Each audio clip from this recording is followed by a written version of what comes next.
Oh no, I've hit a token threshold issue with my Copilot Studio Agentic AI and it's not working. How do I get my data to work? I'm Craig, I'm the CTO of GTconsult and continuing here with our Agentic AI series. Today we're going to be looking at how to extend the limited functionality within Copilot Studio for Agentic AI by bolstering it with Azure OpenAI. So why do we choose Azure OpenAI? It's all about your organizational data and security. What we're hearing from a lot of customers is they don't want to go out into more open source LLMs for fear of what's going to happen with their data and potentially having some kind of data breach, which is becoming all more important in these days. And they want to keep that data within their own environment, and hence the use of Azure OpenAI, which provides those AI services with a host of different models, from embedding with vectors through to Whisper for talk, into images for DALL-E, even into a number of the open source models. And in our case, we're using GPT 4.0 coming from ChatGPT. Let's jump into it and have a look at how we configure that. So in our last series, we looked at how we would use a CRM agent to start tracking a deal for our salesperson, and this saving a lot of productivity time for the sales manager to start unpacking a deal to understand where it is in the process. So we used a sales playbook from our SharePoint data, and we looked at what needed to be done for that deal to get it over the line, and prompting the end user that they needed to provide some action. Now, what about that sales manager? This is all happening behind the scenes using autonomous AI. So the sales manager doesn't see the process happening. He might know about it or be CC'd in it if you decide that in your agentic agent. But what about giving him a roll-up or summary of all of the data? And that's exactly what we're doing in this episode. We're looking at building out the pipeline for the sales manager so they can see what all the daily tasks are that have been identified for each of the sales agents. We don't want to do that deal by deal, right? We want to put that all into an all-inclusive email. But what if that email is too large for Copilot Studio to handle? And that is the problem that we ran into. So we learned quite soon that when you pass Copilot Studio too much data, it runs into a token issue, and that is because Microsoft have limited the amount of tokens that you can pass through to Copilot Studio as an agentic agent, for obvious reasons that if this is being used widely, that processing power becomes exceptionally large. So how do we get around that? Unlike our previous agent, I'm going to open up the pipeline agent, and we'll notice some very significant differences in terms of how the agent is set up. Firstly, you'll notice our instructions. The last agent had a page of instructions of what it needed to do for a specific task that it was allocating to a user, and we were specific about it for two reasons. Number one, we didn't want the solution to hallucinate. So we're very specific around the instruction that it must use and the layout that it must use in terms of communication. And secondly, we used our own sales playbook data to make sure that the instructions were quite concise and limited to only what we choose to do in a sales process at GT. This one is much shorter. You'll notice we've only really got 2 lines of instruction in terms of this agent. So firstly, you're an autonomous agent that generates an HTML table showing sales data that is provided on a regular basis from Zoho CRM. We've got an instruction. So this instruction tells the agent what it needs to do. In this case, receive the deal information. So listen to the daily pipeline instruction and use that data as the input parameter to an HTML table of deals to call the flow from the action communicate module for the sales team. 2 simple instructions there. Wait for data and send that data to the sales team. So in terms of our process here, we have a trigger. So there's a daily pipeline instruction. We mentioned that in the agent itself. And then we talked about an action being communicate the module for the sales team. Now I'm calling that from a flow for a number of different reasons. You could just send an email or call teams directly as part of this process, but you'll notice that I've actually disabled those from our action. So these were areas that we played around with. The daily instruction as a trigger, once again, you'll notice a little timer there, meaning that this is scheduled. You would expect that for an autonomous agent, that something is being scheduled and it's monitoring regularly. You don't necessarily need to use what you'll see here is a Power Automate flow. You can add in a number of different triggers, and let's actually just jump into those. Having a look at all of the different types of triggers. So you could be monitoring a SharePoint list. You could be looking at RSS feeds, or actually derive this by Power BI data as an example. And there is a whole whack of different triggers, but all very similar to what you would expect from Power Automate flow.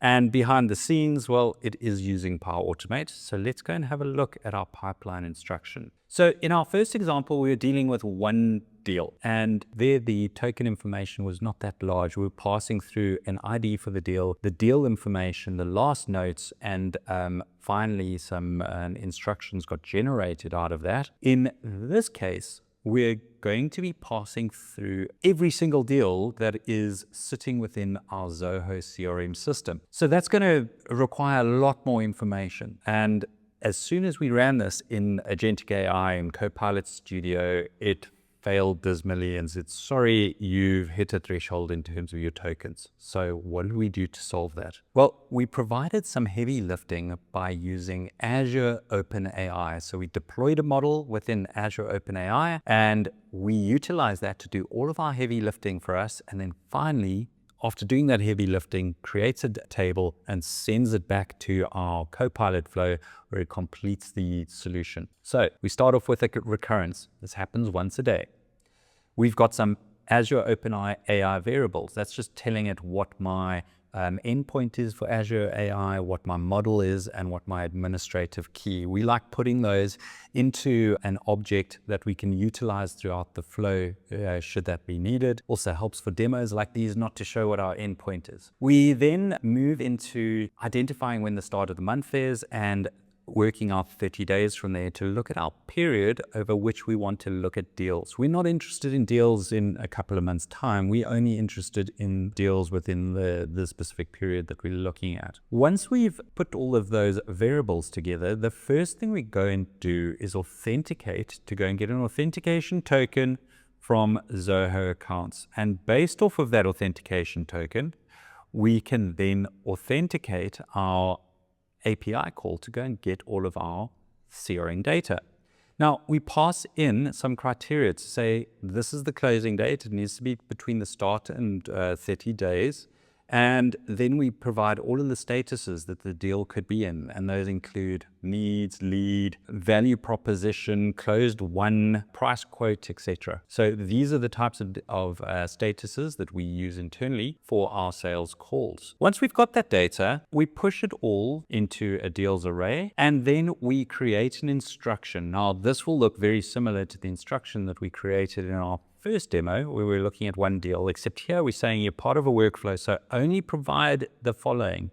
No additional descriptions or interactions are going to be possible. So we're trying to stop the solution from creating its own content, hallucinating, etc., by being very specific in terms of our prompt and what we want out of the data. So we wanted to create a table with information provided in with each deal as a single row, and we pass the data in by going and joining all of our deal information. And then we say sort out each deal by largest, smallest, highlight any risks.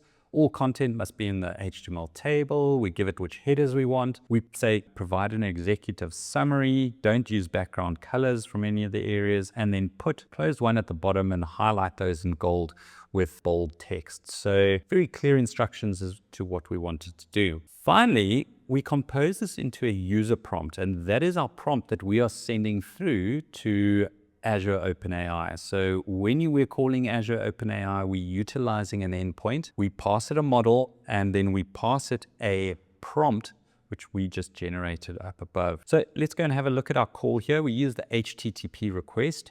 We pass in our variables for our OpenAI endpoint URL. We tell it which deployment we want, in this case, GPT 4.0.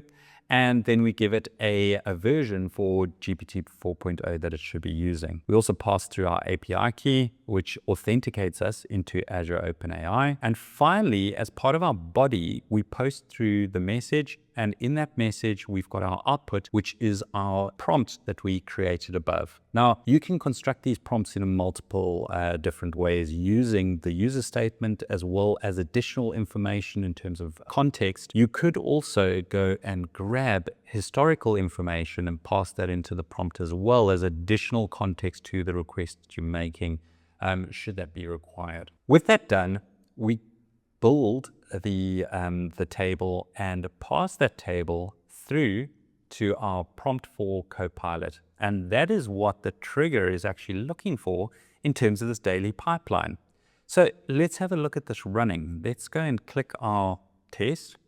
And the test will allow me to kick off one of these prompts that's run before. So in this case, the one from today, I'm going to start that. And what we should see is the information already populated into our trigger being detected. So here it said it's detected the trigger. And if we look at the content of that trigger, oh, guess what? There's our table that we have constructed. Now, it uses nice things like icons, etc.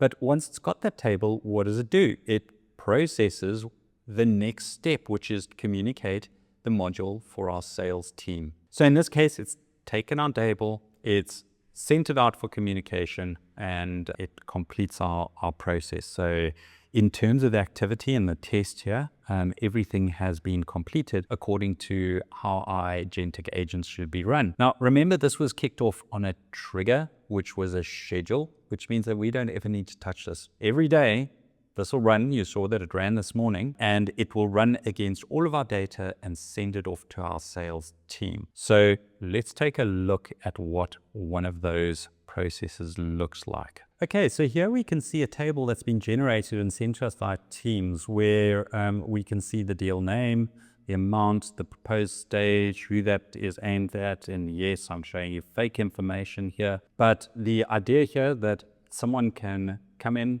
such as a sales manager, get an overview of each of the accounts as well as any of the executive information that has been generated for that day, so we get a good insight into what has been allocated across different AMs for different customers and the like, and what stage those might be in. Also indicating quite regularly around when the last activity might need to be made, and also putting in some exclamations where there might be a risk based on when this is meant to close, if it hasn't closed in time, etc. So great information pulled through into our example. So that's it for today. Well, what we've really looked at is opening up the Azure OpenAI capabilities, but still using our Agentic AI in the background, and that drives the automation through the trigger as well as the sending of information. But any of the heavy lifting that Agentic AI cannot handle through Copilot because of token issues, we're dealing with that by using Azure OpenAI deployment. Hope that helps. Thanks.